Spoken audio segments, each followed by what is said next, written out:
लग्नानंतर तिने पहिल्यांदा गाऊन घातला आणि त्यानंतर तिच्यासोबत घडले असे काही.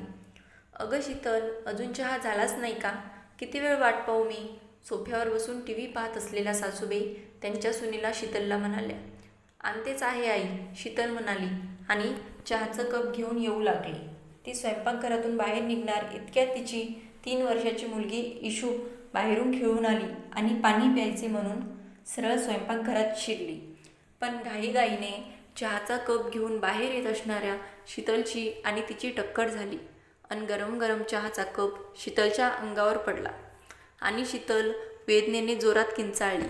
चहा खूप गरम असल्याने शीतलला बरंच भाजलं आणि तिचा आवाज ऐकून तिच्या सासूबाई तिच्याजवळ आल्या. इशूसुद्धा खूप घाबरली होती. सासूबाईंनी आधी तिला शांत केले आणि मग त्यांच्या मुलाला म्हणजेच सुधीरला फोन केला. सुदैवाने तो ऑफिसमधून घरीच यायला निघाला होता आणि घराजवळच होता. तो घरी आला आणि शीतलला घेऊन जवळच्याच एका दवाखान्यात गेला. सुदैवाने जास्त भाजलेलं नव्हतं, तरी पण 2-4 दिवस तरी थोडी काळजी घ्यावीच लागणार होती. शीतल आणि सुधीर दोघेही घरी आले आणि त्या दिवशी शीतल औषध घेऊन लवकर झोपली. त्या दिवशीचा स्वयंपाक सासूबाईंनीच केला. पण दुसऱ्या दिवशी मात्र त्यांनी सकाळीच उठून शीतलला आवाज दिला. रोजची उठण्याची वेळ झाली तरीही शीतल उठलेली नव्हती. आज तिला अजिबात बरं वाटत नव्हतं. शिवाय भाजल्या ठिकाणी अजूनही वेदना होत होत्या आणि रात्री झोपताना सहज वाटावं म्हणून तिने गाऊन घातलेला होता.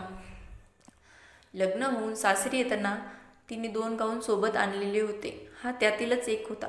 आजपर्यंत तिने घरात सगळ्यांसमोर कधीच घातला नव्हता. फक्त कधीतरी रूममध्ये आल्यावर घालायची.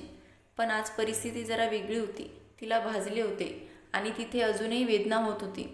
त्यामुळे आज साडी नेसून वावरणे तिला जमणार नव्हते. म्हणून मग सासूबाईंचा आवाज ऐकून ती कशीबशी उठून बाहेर आली आणि तिला गाऊनमध्ये बाहेर आलेलं पाहून सासूबाईच्या रागाचा पारा एकदमच चढला. त्या शीतलला म्हणाल्या, "हे काय घातलं आहेस तू?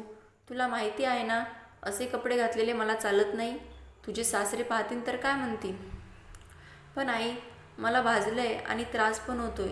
अशात साडीत वावरणे मला जमणार नाही म्हणून," शीतल सासूबाईंना म्हणाली. "थोडासा चहा काय पडला तर अशी वागत आहेस, जणू काही खूपच लागलंय तुला. मला माहिती आहे हे सगळे तुझे बहाणे आहेत, काम करायला लागू नयेत म्हणून," सासूबाई म्हणाल्या. "पण आई, मी असे का करेन? मी आजवर कधी घरातील कामांचा कंटाळा केलाय का? मला खरंच बरं वाटत नाही आहे," शीतल समजावणीच्या सुरात म्हणाली. "मला काही शिकवू नकोस. आणखी काय काय दिवस दाखवणार आहे देव जाणे. आज घरात गाऊन घालतेय, उद्या ड्रेस घालायला लागणार आणि नंतर जीन्स आणि काय काय. आधी जा आणि साडी नेसून ये, मगच घरातील कामे कर," सासूबाई म्हणाल्या. सासूबाईंचे बोलणे ऐकून शीतलला खूप वाईट वाटले. आजवर कधीच शीतल आपल्या सासूबाईंच्या विरोधात गेली नव्हती. सासूबाईंना आवडत नाही म्हणून तिने लग्नानंतर घरी पंजाबी ड्रेससुद्धा घातला नव्हता. सासूबाईंचं मन तिने पदोपदी राखलं होतं. पण जेव्हा सासूबाईंनी तिला समजून घेण्याची गरज होती तेव्हाच सासूबाईंनी तिला असे बोलून दुखावले होते. आजवर ती कधीच सासूबाईंना उलट बोलली नाही, पण आज तिने सासूबाईंना उलट प्रश्न केलाच. ती सासूबाईंना म्हणाली, "आई, जर तुम्हाला साडीशिवाय इतर काही आवडत नाही तर सोनलताईंना का नेहमी नेहमी फॅशनेबल कपडे घेऊन देतात तुम्ही, तेही स्वतःहून?" तिचा प्रश्न ऐकून सासूबाईंना राग आला, कारण आज पहिल्यांदाच तिने त्यांना उगाच प्रश्न केला होता. सासूबाई जरा रागातच म्हणाल्या, "तू तिची आणि स्वतःची तुलना कशी करू शकतेस? ती मुलगी आहे या घरची. हे घर तिचेच आहे. ती तिला आवडेल ते परिधान करू शकते. पण तू सून आहेस, तुला मर्यादा आहेत आणि तुझं मर्यादा सोडून वागणं आणि बोलणं दोन्हीही शोभत नाही," सासूबाई म्हणाल्या. "पण सोनलताईंचं सुद्धा लग्न झालेलं आहे ना आणि तुम्ही त्यांना आवर्जून साडीऐवजी ड्रेस घेऊन देतात दरवेळी. मग त्यासुद्धा त्या घरच्या सून आहेत. मग त्यांना का नाही सांगत तुम्ही मर्यादा पाळायला? सुनेला वेगळा न्याय आणि मुलीला वेगळा न्याय असे का?" शीतल म्हणाली. "शीतल, तू जरा जास्तच बोलत आहेस असे तुला वाटत नाही का?" सासूबाई तावातावाने बोलल्या. "मी आजवर कधीही तुम्हाला आवडणार नाही असे वागले नाही. घराच्या बाबतीत असलेली माझी सगळी कर्तव्य मी अगदी आनंदाने पूर्ण केली. कधीही कसलीही तक्रार केली नाही. मला यांनी अनेकदा म्हटले की घरी ड्रेस वापरत जा, बाहेर फिरायला जाताना तुला आवडेल ते घालत जा. पण तुम्हाला आवडणार नाही म्हणून मी कधीच साडीशिवाय इतर कपड्यात वावरले नाही. पण आज जेव्हा मला बरं नाही आहे तेव्हा माझी मनस्थिती समजून घेण्याऐवजी तुम्ही मला कपड्यांवरून ऐकवत आहात. खरे म्हणतात लोक, सुनीने कितीही केलं तरी ती कधीच मुलगी जागा घेऊ शकत नाही. माझ्या जागी तुमची मुलगी असती तरी सुद्धा तुम्ही अशाच म्हणाल्या असत्या का?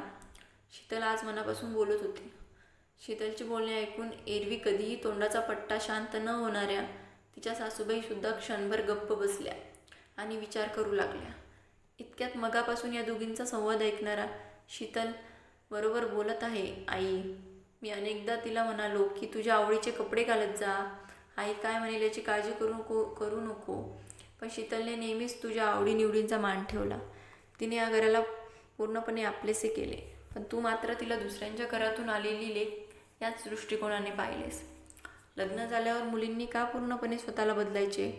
जसे लग्नानंतर मुलांना आपले राहणीमान बदलावे लागत नाही तसे मुलींच्या बाबतीत का नाही? निदान त्यांना आपल्या मनाप्रमाणे राहण्याची मुभा असायला नको का?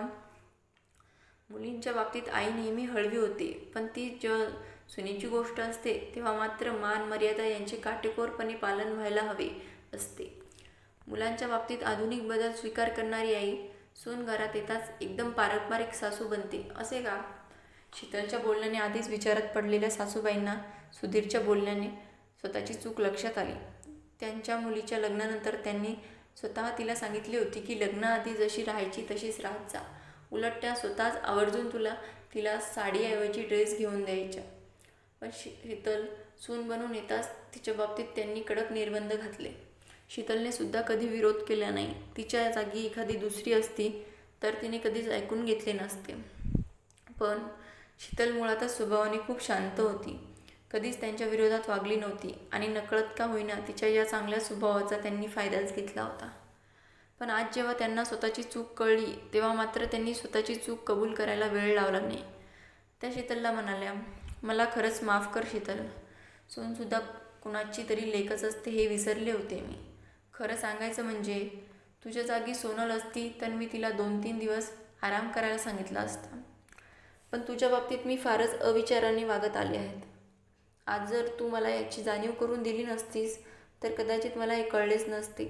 पण अजूनही फार उशीर झालेला नाही. मी माझी चूक सुधारणार आहे. तू आजपासून तुला हवी तशी घरात वावरत जा.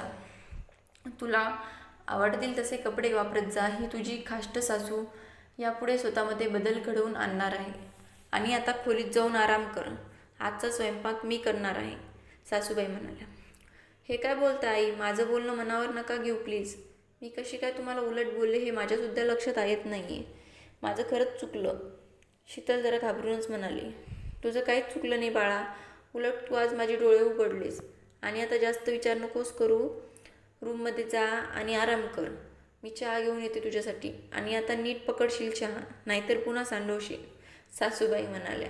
आणि सगळेच हसले आणि त्या हास्यात मागच्या सगळ्या चुका विसरून गेल्या. आता या सासू सुनेच्या नात्याची नव्याने सुरुवात होत होती. आणि हे पाहून सुधीर मनातल्या मनात खूप खुश होत होता. त्यानंतर शीतल जेव्हा पूर्णपणे बरी झाली तेव्हा तिच्या सासूबाईंनी स्वतः तिच्यासोबत जाऊन तिला ड्रेस घेऊन दिले. मित्रांनो, कथा आवडल्यास व्हिडिओला लाईक करा, शेअर करा आणि आमची कथा तुम्हाला कशी वाटली हे कमेंट करून नक्की सांगा. आणि अशाच नवनवीन कथा ऐकण्यासाठी आमच्या चॅनलला सबस्क्राईब करा. धन्यवाद.